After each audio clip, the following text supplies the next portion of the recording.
At present, there is no amendment and no wording in the Constitution which treats education as a fundamental right.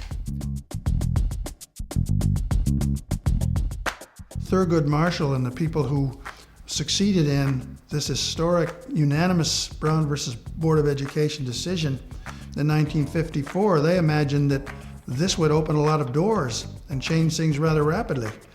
But things haven't changed. There aren't a lot of students of color in the honors classes. When you're one of the only black kids in that kind of class, the divide is accentuated. You see, all the African Americans at one table and Hispanics at another table, and like the rest of the classroom, or the rest of the lunchroom filled with like white kids, and like no one interacts in terms of race. We're at a crisis state. We're gonna lose a lot of kids if we don't wake up and start having this conversation.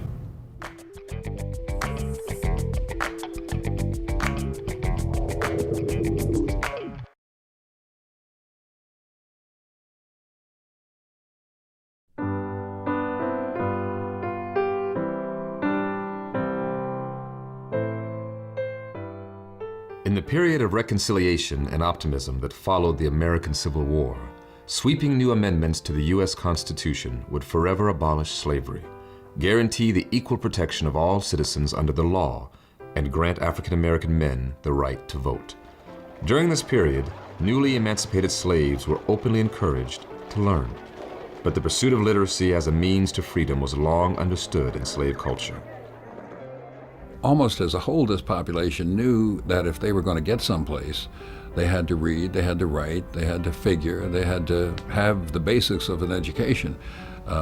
Unfortunately, too many of them still today are only getting the basics and nothing more than that, but this has always been the dream. If you can learn something, the saying used to be, if you can put something up here, nobody can ever take it away from you. The noble abolitionist Frederick Douglass taught himself to read and write. In time, he would become one of the great American orators of the 19th century. Reflecting on his early life, Douglass wrote that his proudest accomplishment was being a teacher in the Sabbath schools. Here, slaves were permitted by whites to learn to read as a prerequisite for their conversion to Christianity and salvation. And out of those church buildings emerged the public school system in the South. And it was W.B. Du Bois who wrote that if not for African Americans, there would not have been a public education system in the South. It was their pressure on the states to provide public education for African Americans that all had a dual result. Whites were provided educational opportunities that they had not enjoyed before.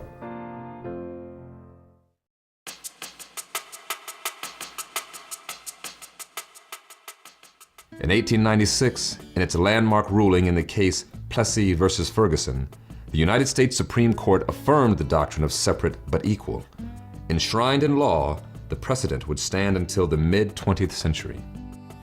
The Plessy versus Ferguson case involved segregation on public carriers, railroad trains in Louisiana, and Homer Plessy challenged this. And Plessy was a light-skinned black man. You couldn't even tell that he was black, because one of the strategies in the case was that he had a property right in being considered as white, even though he was genetically 1/32 or something of that sort black. The railroads didn't want to arrest him. The railroads didn't want to have this thing. It was just a hassle for them to have separate cars for blacks and whites. But the Supreme Court held that segregation was constitutional under the 14th Amendment as long as the provisions and facilities provided for blacks were equal. The court cited a ruling in 1850 by the Supreme Judicial Court of Massachusetts. In Roberts versus the City of Boston, the court had upheld the principle of state-approved segregation of the races. African-American attorney Robert Morris and the great abolitionist lawyer Charles Sumner had argued the case, appealing that to segregate Negro children was to brand a whole race with the stigma of inferiority and degradation. In announcing its decision in Plessy, only Justice John Marshall Harlan dissented. Our Constitution is colorblind and neither knows nor tolerates classes among citizens. The promises of American democracy, Harlan saw this as an assault against it. And quite possibly, if the Supreme Court could attack one minority, a class of American citizens, like African Americans, then who was next? Often law reflects the mood of the times and sort of the thinking of those who are in power. So Plessy came at the end of the Reconstruction period, and there was sort of a question as to what would happen with African Americans and how the social order would work. The turn of the new century saw a surge in immigrant passage to America.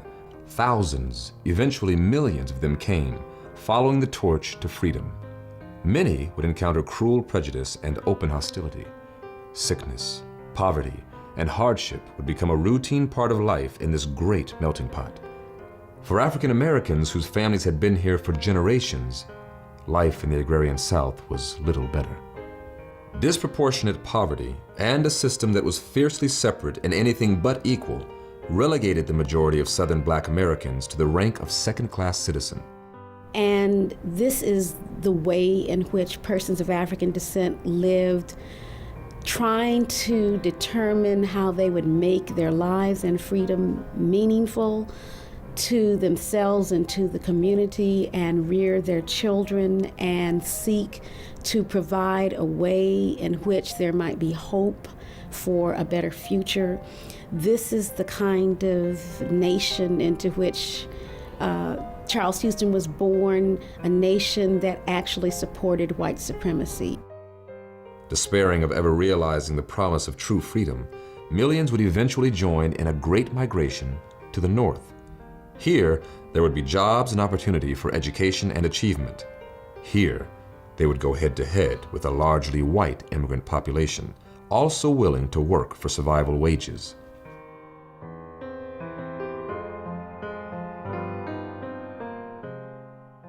Berea College was a small private institution founded in 1859 that openly educated students of different races in the same classes. The college would pursue what it termed its constitutional right to hold integrated classes all the way to the United States Supreme Court. But in 1908, the court disagreed. At the heart of the argument was the interpretation of equal protection as guaranteed in the 14th Amendment. Until the Brown original decision, the United States Supreme Court had not been very friendly towards blacks and civil rights, and had hobbled the 14th Amendment in terms of its reach, and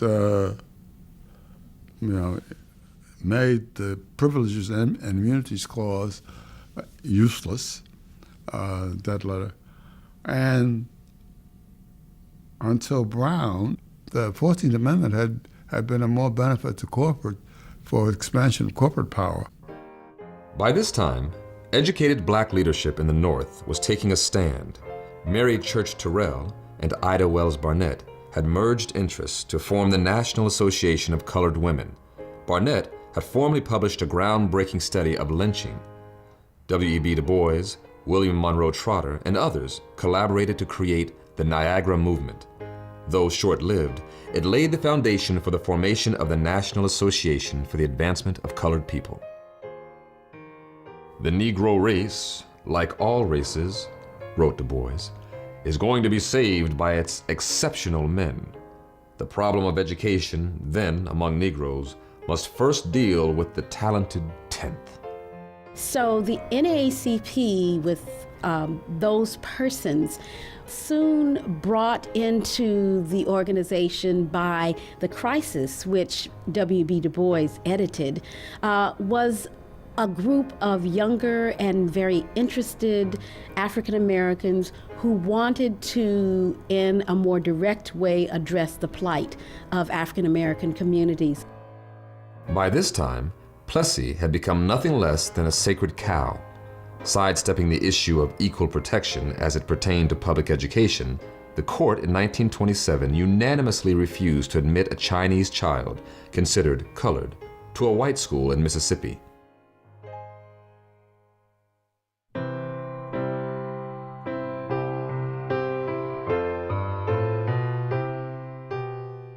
African Americans had served their country with distinction since the American Revolution.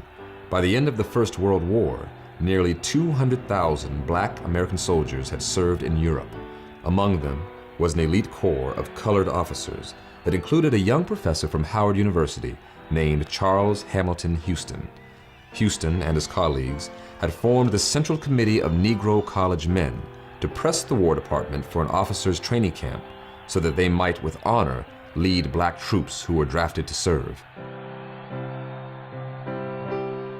When the war to end all wars ended, Charles Houston was honorably discharged from the Army.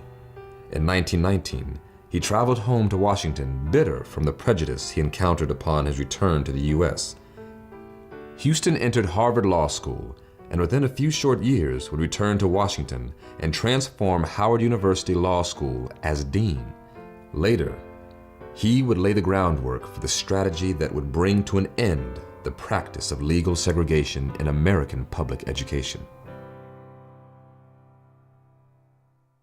Well, he was the first black student to be on the Harvard Law Review, and he went into civil rights practice with his father in Washington, and he became a counsel for the NAACP, commissioned another lawyer to do a study of how Plessy against Ferguson might be overthrown and how to attack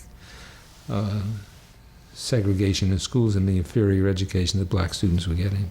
Because of the court's refusal to consider overturning Plessy, Houston and the NAACP would initiate a strategy designed to compel the court to enforce the equal part of separate but equal, including pay for qualified Negro teachers, transportation at public expense, buildings and equipment, and per capita expenditure. In 1935, they targeted public institutions of higher learning, specifically law and graduate schools, in the southern and border states. Charlie Houston was the one that originated this whole attack on Plessy. And his view was that what one must do is to make it too expensive for the states to sustain. So what we ought to do would be to have blacks apply to all the graduate school, school of education, graduate school, dental school, all medical school, all these schools. And if they have to establish separate schools for blacks in these areas, they're going to give up. It was absolutely a brilliant and visionary strategy because working within the kind of narrow confines of law, which is a very conservative profession to begin with, but the idea was to use the law and to sort of turn the system on itself. The idea of successfully seeking in the courts the justice that had for so long eluded African Americans affirmed Charles Houston's belief in the lawyer as social engineer. He was already succeeding in transforming Howard University Law School into a first-class institution. Accepting nothing less than excellence, he would graduate a corps of talented young lawyers, including Thurgood Marshall, who would take up the mantle. When Marshall was in law school, Houston had brought to the Howard Law School ideas that were being developed at Harvard, where Houston went to law school. Those ideas treated law as a mechanism for social design. Houston called that, as other people had lawyers, as social engineers. And Marshall deeply believed that that's what law should be. The aim of law was to help construct a good society, just in the way that the aim of an engineer was to construct a bridge that would work well. The NAACP set up an offshoot of the parent organization to spearhead a legal attack on segregation. Thurgood Marshall was promoted to head the new NAACP Legal Defense and Educational Fund Incorporated, eventually simply known as the Fund.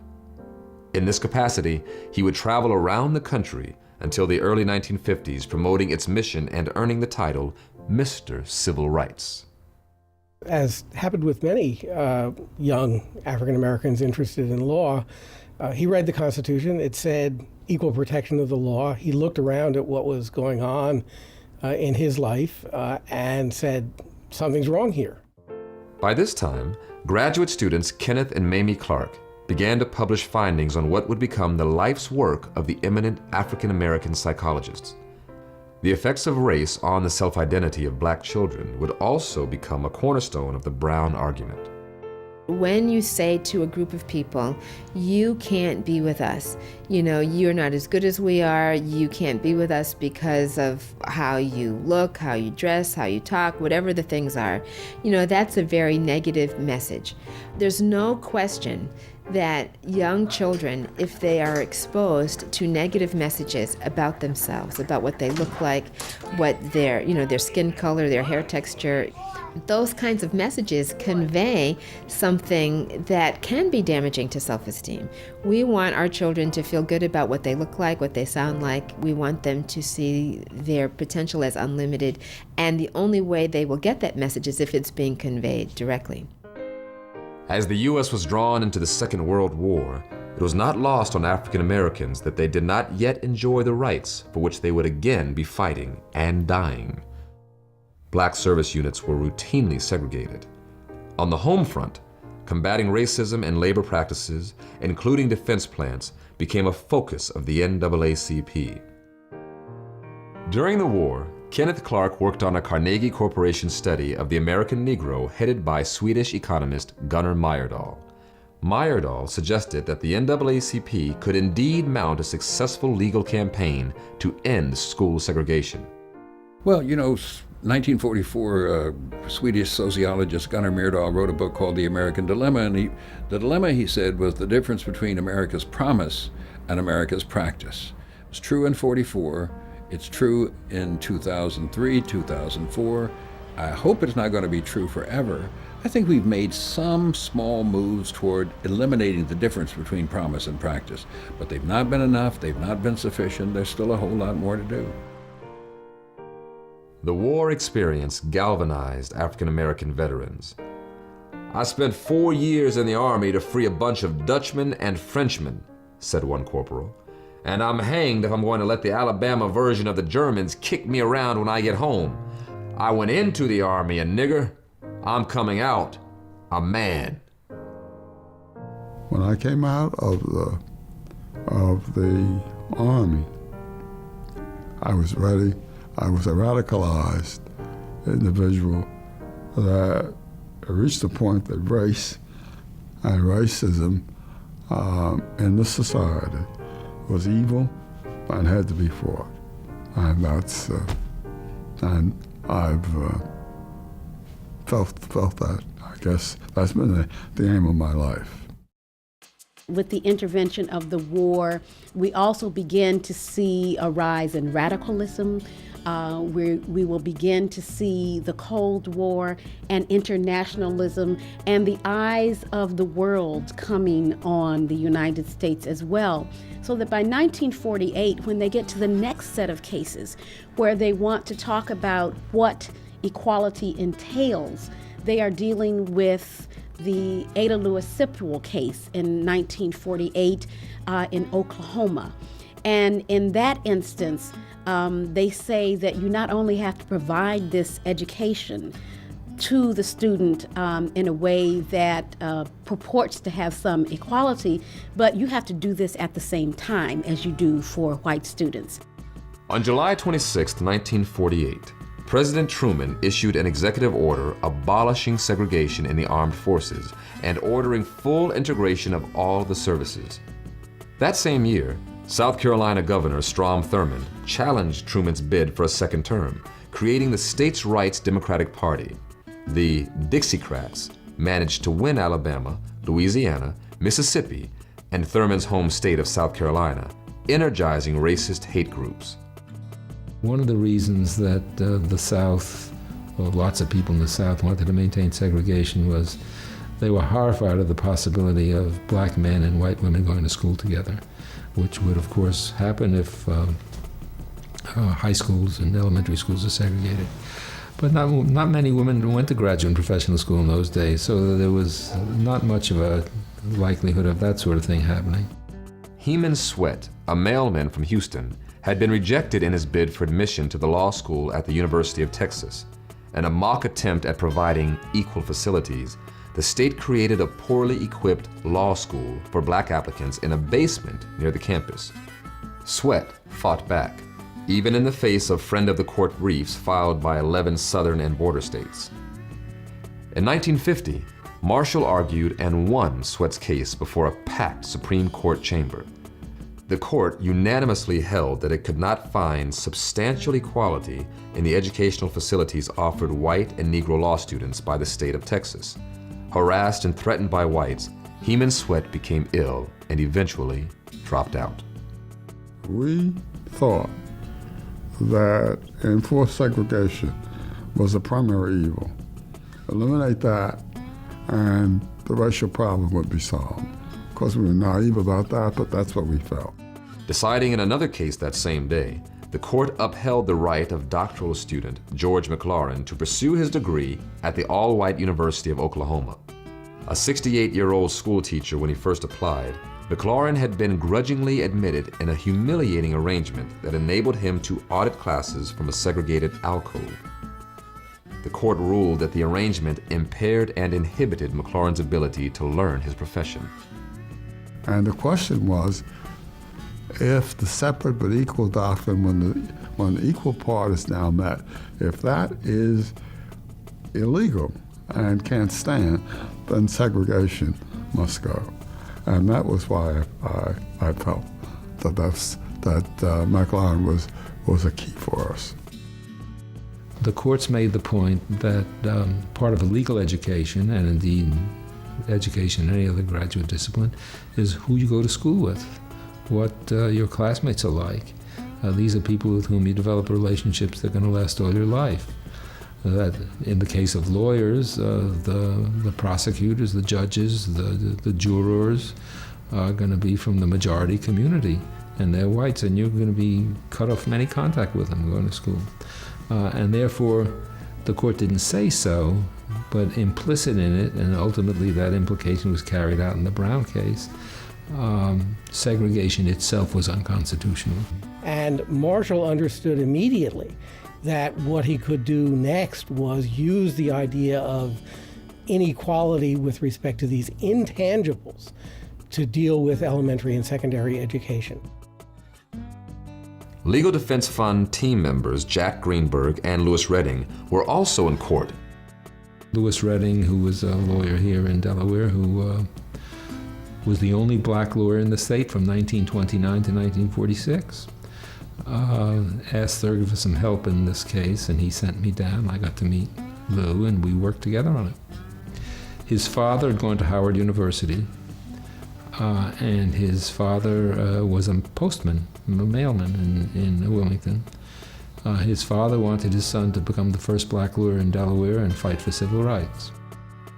In 1950, the case of Parker versus the University of Delaware was heard by 35-year-old Vice Chancellor Colin Seitz.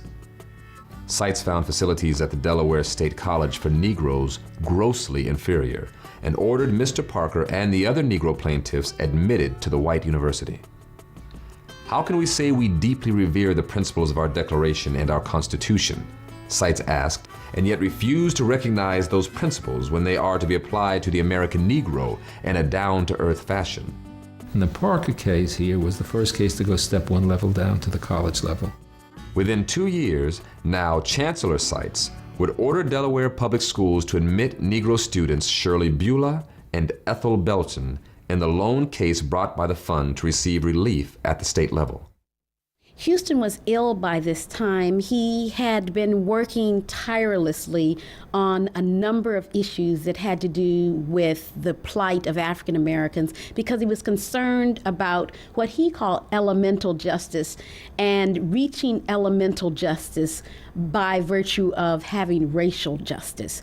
He felt that they had moved strategically along in the plan sufficiently that they could now move on without his seeing any problem to this direct attack on segregation.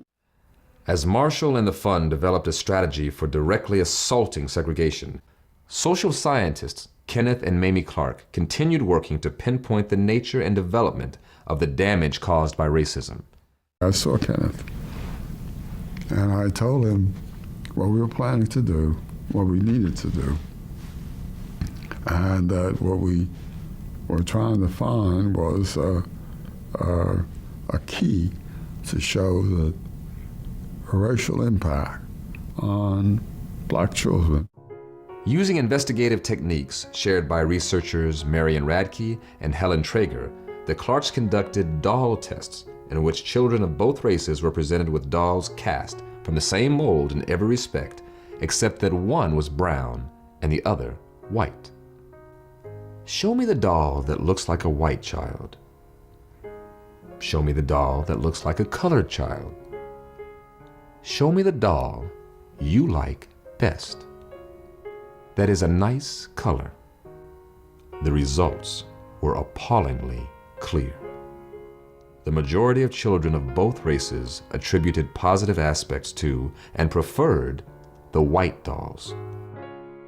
And it seemed to me that this was exactly what I wanted. Marshall was skeptical, but allowed Carter to proceed. Other team members took a wait-and-see attitude. The challenge would be to isolate the damage specifically caused by segregation in schools. And the doll test just demonstrates so graphically the stigmatic and psychological injury that segregation inflicted on black children and white children as well. I think that evidence, in my view, was critical, and it was used in all of the cases. By this time, the Legal Defense Fund was overwhelmed with litigation. Marshall himself would no longer be able to spearhead each case. Moreover, he and the team determined that the best strategy for dismantling school segregation, once and for all, would be to present a single argument to the Supreme Court and an alignment of suits that would become known as Brown versus the Board of Education of Topeka. For several years, the Legal Defense Fund had tested cases in the South and border states. Each had required the courageous participation of ordinary men and women who faced overwhelming opposition, intimidation, and in some cases, the risk of physical harm in lending their names to these pioneering cases. They started these cases against segregated elementary schools and emphasized that no matter how much you invested in the schools to make them physically equal, there still wouldn't be the social contacts that kids made with each other that taught them that kids of other races were no different from them, or some, as Marshall said in the oral argument, some of the white kids are smart, some of the black kids are smart, some of the white kids are dumb, some of the black kids are dumb. The only way people see that is by being together with them. Delaware had two cases, though the issues were the same. It was the only suit among the five heard collectively as Brown that achieved relief for the plaintiffs in a groundbreaking decision at the state level, causing Marshall to comment, "This is the first real victory in our campaign to destroy segregation of American pupils in elementary and high schools." Lawyer Redden said, "If you go all the way, I'll take the case. But I won't take the case to go to a Jim Crow school, or if you're just going to stop halfway." And my mother told him, "I'm here for the duration." My mother became part of this case for everybody else's right. My mother she graduated in 1954, June of 1954. The case won May of 1954, and she never got to go to a desegregated school. She was just happy. She was very happy when it won. She was very happy for everybody else. That was the main thing. And she was happy for her children. When she used to talk to her, she says, "I did it for you." Even though I wasn't born at the time, she says, "I did it for you."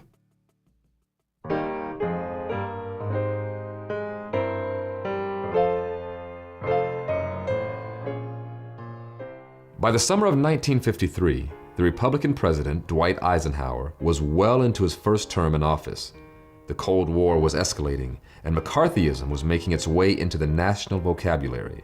Distracted by more sensational news, most whites in the North and very few in the South displayed any enthusiasm for the Brown case.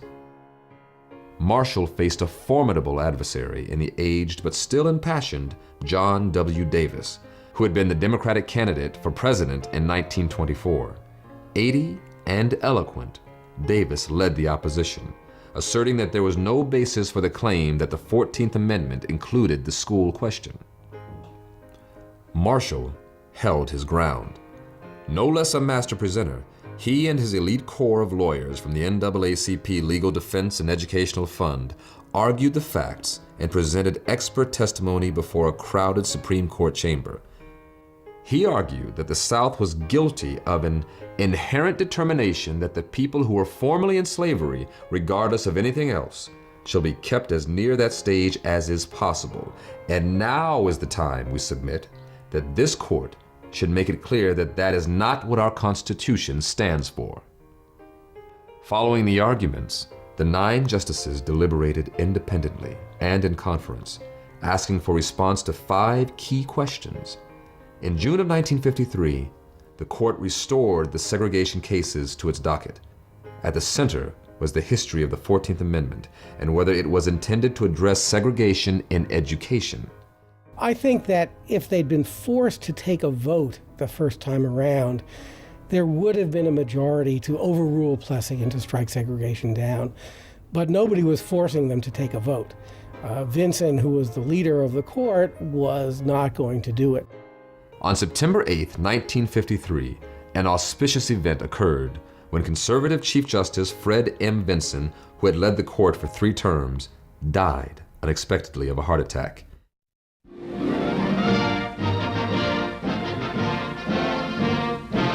President Eisenhower appoints Governor Earl Warren of California as Chief Justice of the Supreme Court. The 62-year-old Californian, shown here with his family, becomes the 14th man in our history to occupy the nation's highest judicial post. He succeeds the late Fred M. Vinson of Kentucky. Governor of his state for 10 years, Earl Warren will be the 2nd Republican on the Supreme Court. He will preside over a tribunal which is faced with history-making decisions. The Legal Defense Fund team had now reached consensus on the view that although the 14th Amendment did not specifically include a ban on segregated education, by all measure, there was no public educational system in the country at the time. Therefore, they would argue, that the framers of the 14th Amendment would naturally not have addressed segregated schools. But had there been a public educational system, they would most certainly have addressed segregation in education.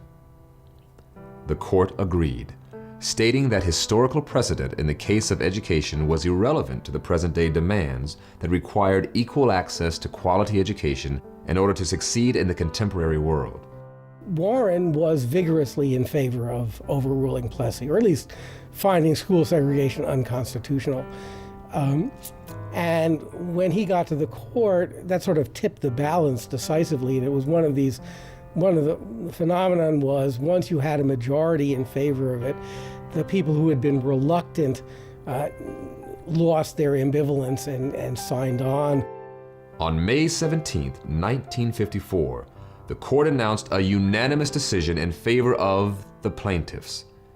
Though included in Brown, the Supreme Court issued a separate opinion in Bowling versus Sharp based upon the 5th Amendment and due process, as the 14th Amendment was not applicable in the District of Columbia. Earl Warren did use his powers as a politician and persuaded the justices to come forth with a unanimous decision. I don't want to minimize his contribution to Brown because it is important. But it is important to understand also that had it not been for the foundation laid by Charles Houston, Thurgood Marshall, and others, Brown would never have occurred. Some of the justices on the court, particularly Justice Frankfurter, were concerned that if they were to strike down segregation, there'd be such a reaction throughout the South that it would be a near revolution. So they separated the decision on the principle from the decision on the implementation. If you decided the principle, nothing followed, just the principle was decided. And then they said, Next time around, we'll decide what you do about it. Earl Warren issued his first major opinion as Chief Justice. In these days, Warren wrote, it is doubtful that any child may reasonably be expected to succeed in life if he is denied the opportunity of an education. In view of our decision that the Constitution prohibits the states from maintaining racially segregated public schools, it would be unthinkable that the same Constitution would impose a lesser duty on the federal government.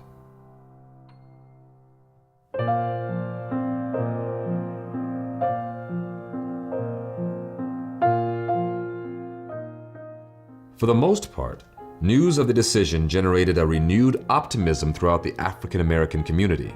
Marshall remained cautious, but he too anticipated the decision would promote significant change. What I remember is that people were very somber. There was a sense, certainly on the part of Mr. Marshall and the staff, as I remember it, a great, overwhelming sense of responsibility, of awe, of the changes that would take place in America, and that we had been such a vital part of it. Southern reaction was swift and guarded. In the border states, where officials more openly endorsed compliance with the decision, it appeared that the process of desegregation would at least proceed, but there were, of course, exceptions. In Milford, Delaware, a community that included many poor white farmers, a rumor circulated that one of the 11 black students newly admitted to the local high school had asked a white girl to a dance. There was no history here of open confrontation between the races, but tensions escalated quickly, and the school was closed amidst threats of violence. 3 weeks later, when we returned to school, the tensions began to mount. The officer picked me up in the state police car. And as we began to turn the corner to go down Lakeview Avenue, we saw the crowds. They were walking on the sidewalks, they were standing on the sidewalks, but they were also beginning to holler names for the first time. Niggers go back, you don't belong here. Things of that nature continued as we drove up to the school. An absence of official leadership provided a perfect opening for con man turned demagogue Bryant Bowles. Bowles had newly founded the National Association for the Advancement of White People. He descended on the community from nearby Baltimore, Maryland, rallying large crowds and preaching an ardent gospel of segregation. What happened in Milford in 1954 was the first vocal resistance to the Brown versus Board decision. And in many ways, while violence never broke out, it could have broken out. Milford was a precursor to what would happen in Little Rock 3 years later in 1957. On May 31st, 1955, a cautious court again announced a unanimous decision in what would come to be called Brown 2. The South should be directed to proceed with integrating its public schools with all deliberate speed.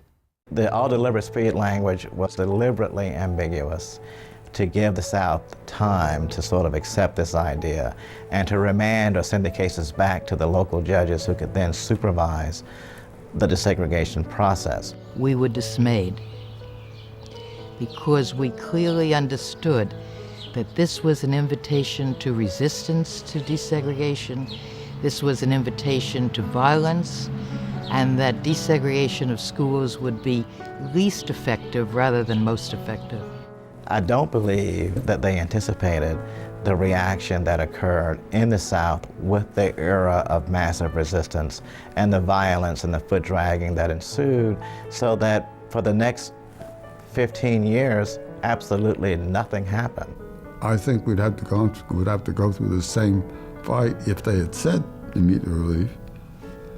But what would have occurred was that at least I would have kept my respect for them. There's an argument out there which says that the Brown case may have set back the chances for changes in race relations in the South in this country, and it's usually known as the so-called backlash thesis.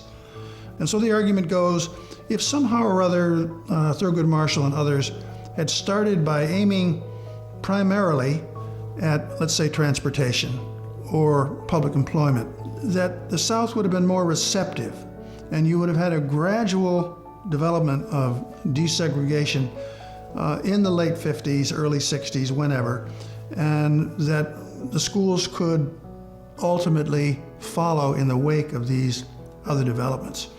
Now, I don't accept that view for the most part, because it just seems to me that the white South, and in saying that, I don't mean that white Northerners were great racial liberals, but the laws mandating segregation did not exist in most of the northern states, although they did partly in Kansas. But the white Southerners pretty well resisted all changes. An emerging civil rights movement led by a new guard of African American leadership professed that the courts alone could not reshape American society and produce the equality that continued to elude its citizens of color. By 1960, even Marshall conceded that litigation alone would not be enough. If this country should ever reach the point where any man or group of men, by force or threat of force, could long deny the commands of our court and our Constitution, then no law would stand free from doubt. No judge would be sure of his writ, and no citizen would be safe from his neighbors. The Montgomery bus boycott in Rosa Parks occurred not long after Brown. Brown was, of course, international news. It sort of galvanized, at least in the African American community, a sense of optimism. And I want to just point out to you that early on in the early 1930s, Charles Houston, in fashioning this policy, hoped that by going into these southern communities, winning cases, that it would galvanize or encourage the local community to rise up and fight for its rights, the local black communities. In the end, and ironically, the process of desegregating America's public schools proceeded most smoothly in the South. Full desegregation would take nearly another decade, a speed that many found to be all too deliberate. But test scores, graduation rates, and college attendance of African American students continued to rise. What came to be known as de facto segregation in urban neighborhoods only compounded the process. Still, plans for implementing school desegregation orders continued to evolve and included busing students across neighborhoods to achieve racial balance. By virtue of population patterns, segregation prevailed and continued as it does today. The NAACP attempted to address that in a case called Milliken versus Bradley, which occurred in Detroit. There was no chance of desegregating Detroit inside the boundaries of Detroit. So in 1974, the Milliken case comes to the United States Supreme Court, and the courts ask, does this right have any meaning in metropolitan areas? If it does, do we have to have desegregation across city suburban boundary lines? Is local control more important? Dozens of attorney generals from states all over the country intervene. Some cities, like Boston and Hartford, for example, try to intervene and say, help us, this is the only way we can do it. On July 25, 1974, a closely divided Supreme Court led by Chief Justice Warren Burger refused to uphold a broad metropolitan plan for integrating inner city and suburban school children via busing in Detroit. By that time, Nixon has 4 votes on the Supreme Court. He explicitly promised the South he would put people on the court who would turn back civil rights. The year before, they had turned back on a 5-4 vote the idea of equalizing funding among rich schools and poor schools in the country, saying there was no federal right to an education.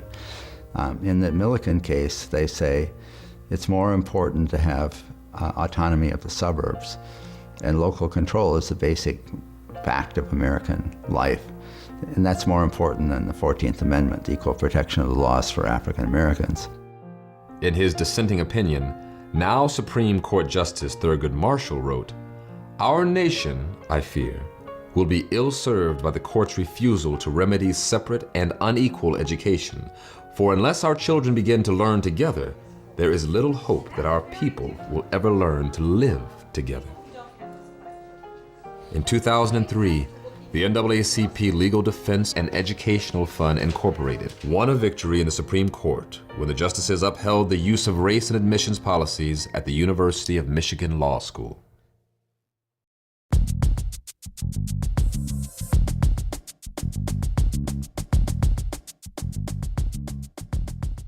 We did knock out legal segregation, but we haven't been able to eliminate the underpinning, which is racism and white supremacy.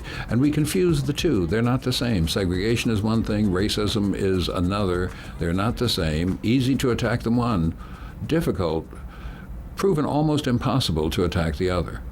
Well, majority culture, they want to feel like maybe Brown versus the Board of Education was all that had to be done. That was all that needed to be done. Okay, everything's equal now. There's nothing else we need to do. It hasn't realized its promise. 50 years after the decision, there's still overwhelmingly black and white schools. And in fact, someone told me that Latino students in California are more segregated today than are black kids in Mississippi, and that just shows you how far we have to go. There's these huge gaps. In education, for instance, it's generally believed that 17-year-old black kids, that is to say high school seniors, are 4 grade levels on the average, they're not all this way, but on the average they're 4 grade levels below the white kids. In other words, they're reading and doing math and science at the 8th grade level compared to what the 17-year-old white kids are doing. This is a situation which is extraordinarily discouraging. It's something that Thurgood Marshall and the people who succeeded in this historic unanimous Brown versus Board of Education decision in 1954, they imagined that this would open a lot of doors. The black-white achievement gap continues to confound educators, parents, and students. Disproportionate funding, lack of parental involvement, and preschool preparation, poverty, lingering racism, and even the negative effects of popular culture are pointed to as contributing causes. Even in schools that exhibit an ideal racial balance, students of color are disproportionately represented in lower level classes. There aren't a lot of students of color in the honors classes. When you're one of the only black kids in that kind of class, the divide is accentuated. You realize that you are on the other side. You're with the white kids, and you can see why there are certain stereotypes in the world about what minorities can do, what their capacity is mentally. So it feels like I have to prove myself sometimes, and when I don't, it becomes more than an Eric thing, it becomes a race thing, and that can give you a lot of room for disappointment in yourself and for those people who aren't with you, like all the other black kids that aren't in your class, and like just hanging out in those regular classes and getting those mediocre grades and reinforcing that stereotype that black kids are never going to excel, that they're never going to be at that level, that honors level. I think sometimes people tend to think that people who are Asians or foreigners are smarter or they can just do certain things better, like in schoolwork and stuff. I don't think that's true. I think of myself being an average student, just like any other kid. It's hard to want to be successful when no one else around you is successful. It's hard to separate yourself from that, and I think they get stuck.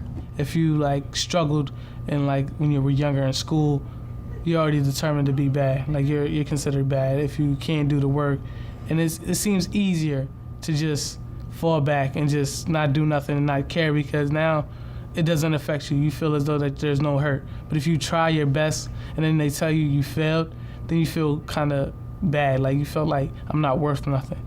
When we think about children of color, and I'm going to speak specifically about Black and Latino children, I think those two groups in particular really struggle sometimes in the context of our school systems around having a positive sense of academic achievement, because so many of the models of academic achievement that are held up for them are white European American models. We don't learn very much about African American inventors or scientists or mathematicians or writers in school, unless we go to schools that have really specialized in providing that kind of curricular attention. The same thing is true for other young people of color. So in my opinion, I think it starts in the home and what's encouraged in the home and what's valued in the home. Do kids see their parents reading, valuing education over sports or other things? So that's where I see the difference. In my lower level classes, I can't get them to do homework. That's a major problem. And in my college prep level class, you can't pass without doing it. And one more thing I'd like to add, not that, I want to throw this on parents that already have enough burdens, but when I taught honors, open house night, parent open house night, it's standing room only in the room. In my college prep level class, there are seats for everyone, and there's probably a few empty desks. In my lower level classes, I'll be lucky if I get 3 parents in during the class period. Parents are disconnected from the school. Your kid's being bused here maybe a half hour to 45 minutes per day to the school. Now, let's be realistic. We're not in that kid's neighborhood. And a lot of people's parents in inner cities don't have vehicles. Are we sending a bus to pick their parents up to bring them to open house? Have we offered that? There's a disconnect here. It's not an accident that minority kids populate special ed classes disproportionately. It's deliberate, it's purposeful, and the effect is a further strengthening of this divide. One group of people who are fit by virtue of poor education, poor training, poor backgrounds to only do menial kinds of jobs, and another group of people who are expected to rise and to rule over everybody else. I mean, that's the story of American capitalism, and it's had its high points, its low points. It's having a high point right now. We've been resegregating now for more than a decade, and basically it's a resegregation led by 2 things. One of them is complete failure to deal with the metropolitan dimensions of housing segregation and school segregation, and the other one is a tremendously strong reversal by our Supreme Court and our federal court system, which is now basically requiring places that have effective desegregation to end it in a very perverse transformation of the role of the court. The children here are every bit as capable as children everywhere, and that's what drives me absolutely crazy. I don't understand why America understands that you need $1 investment in a business to make that business work, but somehow you don't need that investment in children, which are God's greatest gift to humankind, but we don't really need to make an investment in them. We just push paper around to say we're doing things with them. We make up tests. We do things that are the cheapest way out possible to make it look like we're doing something when we're really not investing at all. Because of the type of school it is and where it's located, that's why they don't really focus on more books for us and more advanced placement courses, because they basically all see us as being the same. People they don't understand. You keep these large numbers of black kids at these lower levels with these, they're so lacking in all their skills. What the hell are they going to do later on? And if they can't get things legally, they're going to get it illegally. And you can't just sort of get rid of millions of people. You have to try and find some ways of solving this problem. And people they're looking at prisons as being the solution as opposed to good education. The fact is that segregated minority schools, 9 times out of 10, have concentrated poverty. And segregated white schools, and the whites are the most segregated group in our schools now, almost never have it. It's not going to be a diverse school if it's not a diverse community. And it's all black people around here, so it's not, a white person is not going to come, I want to go to West Philadelphia High because it's such and such. This is not labeled as a good school. It's a school in the community. This is where we have to go. Well, if every neighborhood was as nice as the nicest, then we probably would have a mixed group in every neighborhood, but some neighborhoods are just bad, like this one. It's just like it's continuous. It's a cycle. Like some people do make it out and go other places, but for the most part, a lot of people don't make it out of here and they stay right here. So that's why a lot of integration doesn't take place, and it doesn't seem like anything is helping. I'm not saying we need handouts or whatever, but I'm just saying it just doesn't seem like it seems like the odds are against us. That's just a reality. I think that we're just a reflection of something greater that is with our whole society. And I don't feel that there's really a public will to really educate kids in the city, kids of color. And as long as that happens, we're going to get this short end of the stick. You're going to get a few here and there, but we're not reaching the kind of numbers. And so I look at it as politically, it's just a vicious cycle that's going to keep our students at the bottom of the rung forever. I happen to be the only person from my neighborhood that went to college right now, and everybody was in a higher grade than me. So I think the thing that differentiates me between them was that I went to St. Benedict's Preparatory School in Newark, New Jersey. I didn't go to Orange High School. I didn't go to Montclair High School. I went to that private school, and I got the support and the foundation that I needed. And unfortunately, my friends didn't have that same opportunity. The so-called achievement gap, in reality, is a grotesque gap in opportunity. And I'm speaking, number one, of medical inequalities, the unequal access to good pediatric care when children are babies, when they're infants, when they're toddlers. I'm speaking of unequal access to preschool education. So these kids enter public school, typically 2 or 3 years developmentally delayed. And then we're speaking of gross inequalities in resources, in money spent per child, in salaries paid to teachers, in class size, once they enter public school. Yes, there are all sorts of other factors that influence the low test scores of inner city children, but the vast majority of the factors are matters that society could change if we had the moral will, but we refuse to do so. Americans have to ask themselves, what kind of country do we want to live in? Do we want to live in a country where a segment of the population is ill-educated, ill-prepared for modern life, ill-equipped to engage in the larger society in which they live? If they do, then let's just continue doing what we're doing. If we don't want that, if we want to live in a society where everyone is a productive citizen, where everyone has a chance to flourish, to grow, to contribute, then we've got to do something else. And we know what that something else is. We've known it for years and years and years and years. We just won't do it. 50 years after the Brown decision and 40 years after the passage of the Federal Civil Rights Act, mistrust and ignorance of cultural differences between Americans of varying races continues to plague our communities.